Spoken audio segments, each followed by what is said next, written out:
이 루피 카드 한 장이 지난달 무려 약 6억 원에 거래되었습니다. 최근 포켓몬 카드의 아성을 넘보고 있는 신흥 강자 원피스 카드, 여기에 더 놀라운 사실이 한 가지 있습니다. 바로 이 카드가 한국어판 카드였다는 사실인데요. 다들 잘 아시다시피 트레이딩 카드 게임 시장의 주류는 일본어판, 영어판입니다.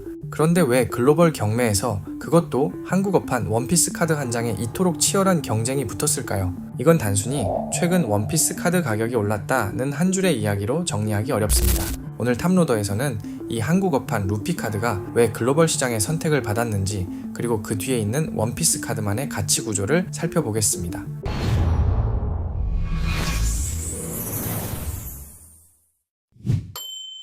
한국어판 카드 전체가 새롭게 평가받기 시작한 걸까요? 아니면 이 카드에만 유독 특별한 이유가 있었던 걸까요? 일본에서 시작된 트레이딩 카드 게임 시장은 일본어판이, 글로벌 유통이 강한 시장에서는 영어판, 즉 북미판 카드가 중심이 됩니다. 그래서 많은 수집가들은 한국어판을 단순한 로컬 시장으로 봅니다.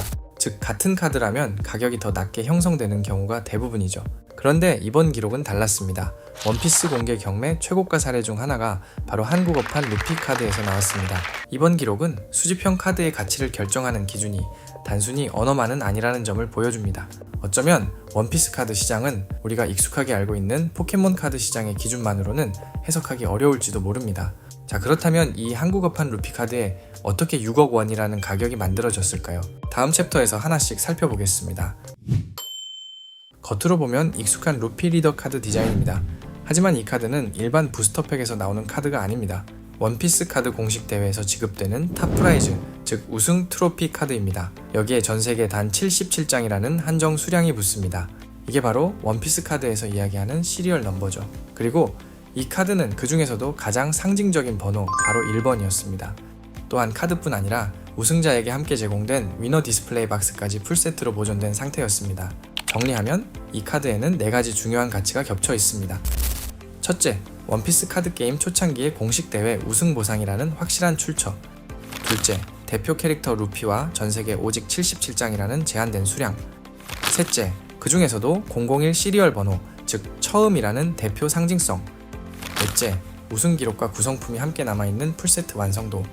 그리고 이 가격은 개인 간 거래에서 나온 숫자가 아니었습니다. 전 세계 컬렉터가 참여한 글로벌 경매에서 공개 경쟁을 통해 만들어진 가격이었습니다.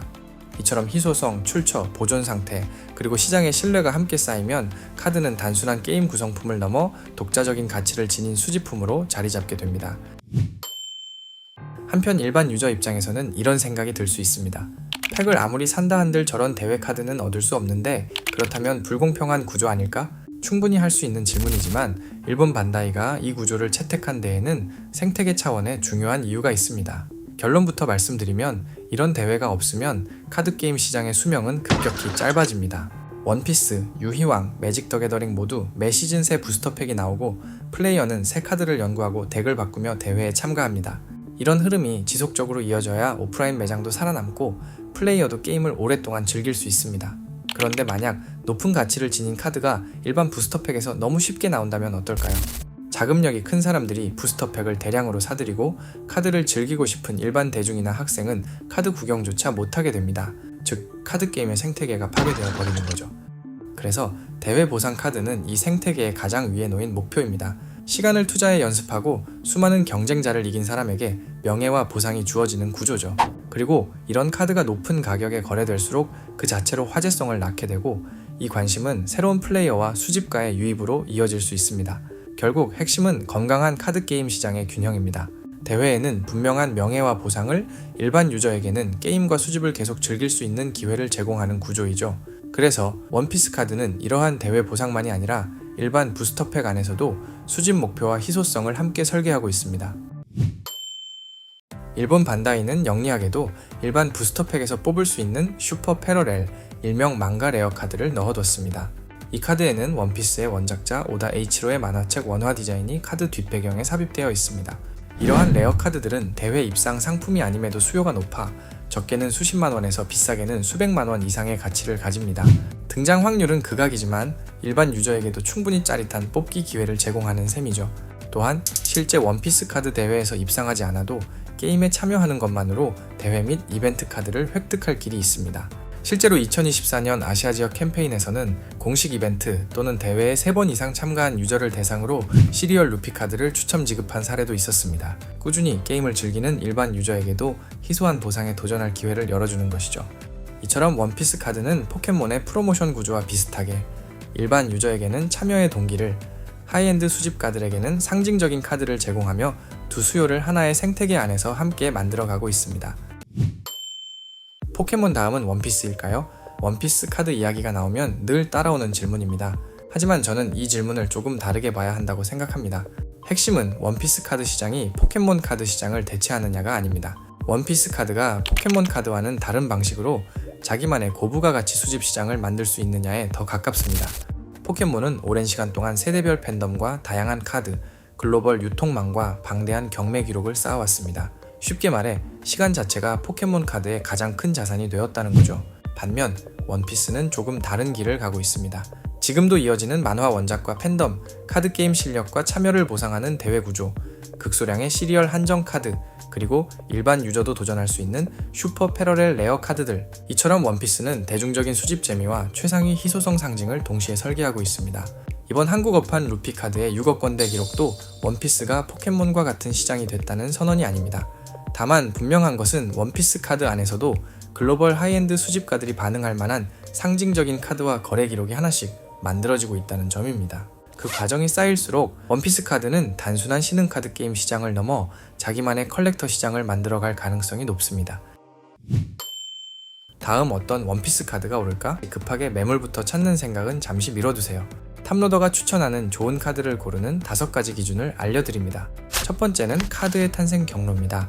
일반 부스터팩에서 나온 카드인지, 공식 이벤트 참여 보상인지, 아니면 극소수에게 지급된 대회 우승 보상인지, 같은 카드라도 어떤 과정을 거쳐 세상에 나왔는지에 따라 가치의 출발점은 완전히 달라집니다. 좋은 카드는 카드의 앞면만 보는 것이 아니라 그 카드가 탄생한 배경부터 확인해야 합니다. 두 번째는 실질 공급입니다. 한정판이라는 표현만으로는 부족합니다. 정확히 몇 장이 발행됐는지, 언어별, 지역별로 어떤 버전이 존재하는지, 그리고 그중 실제 시장에서 거래 가능한 상태로 남아있는 카드는 얼마나 되는지를 함께 봐야 합니다. 이처럼 시장에서 만날 수 있는 좋은 상태의 카드가 얼마나 되는지를 확인해 보는 것은 중요합니다.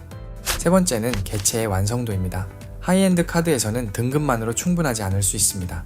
카드 자체의 완벽한 보존 상태, 인증번호가 실제 카드와 일치하는지, 원래 함께 지급된 오리지널 박스나 관련 구성품은 남아있는지, 이런 요소가 함께 확인되어야 합니다. 특히 트로피 카드나 대회 카드는 카드 한 장보다 어떤 상태로 전달되어 보존되는가가 더 중요할 수 있습니다. 네 번째는 수요의 깊이입니다. 희소한 카드라고 해서 무조건 가치가 높아지는 것은 아닙니다. 중요한 것은 시간이 지나도 해당 카드를 찾을 사람이 있는가입니다. 대표적인 캐릭터 카드인지, 원피스 카드 게임의 특정한 중요한 시기를 상징하는 카드인지, 무슨 대회, 어떠한 이벤트를 통해 획득한 카드인지와 같은 스토리, 즉 상징성이 필요합니다. 마지막은 유동성입니다. 카드 시장에서는 완료된 거래 기록, 즉 신뢰가 밑받침되어야 합니다. 한번 비싸게 팔렸다는 사실보다는 다음 거래에서도 구매자가 나올 수 있는지가 더 중요한 거죠. 그래서 실제 완료된 거래들이 있는 카드, 한 플랫폼이 아니라 여러 국가와 시장에서도 거래 기록들이 있는지 검증해봐야 합니다. 정리하자면 가격은 가치의 출발점이 아닙니다. 희소성, 출처, 상태, 스토리, 그리고 시장의 신뢰가 쌓인 결과입니다. 이번 6억 원의 루피 카드가 모든 원피스 카드의 가격 상승을 의미하는 것은 아니지만 어떤 카드가 글로벌 수집가들의 관심을 받을 수 있는지 그 실제 조건을 보여준 아주 좋은 사례입니다. 앞으로도 탑로더는 좋은 정보와 콘텐츠들을 통해 여러분의 수집 판단에 도움이 되는 인사이트를 투명하게 서포트하도록 하겠습니다. 오늘 영상도 도움이 되셨다면 구독과 좋아요 부탁드립니다. 감사합니다.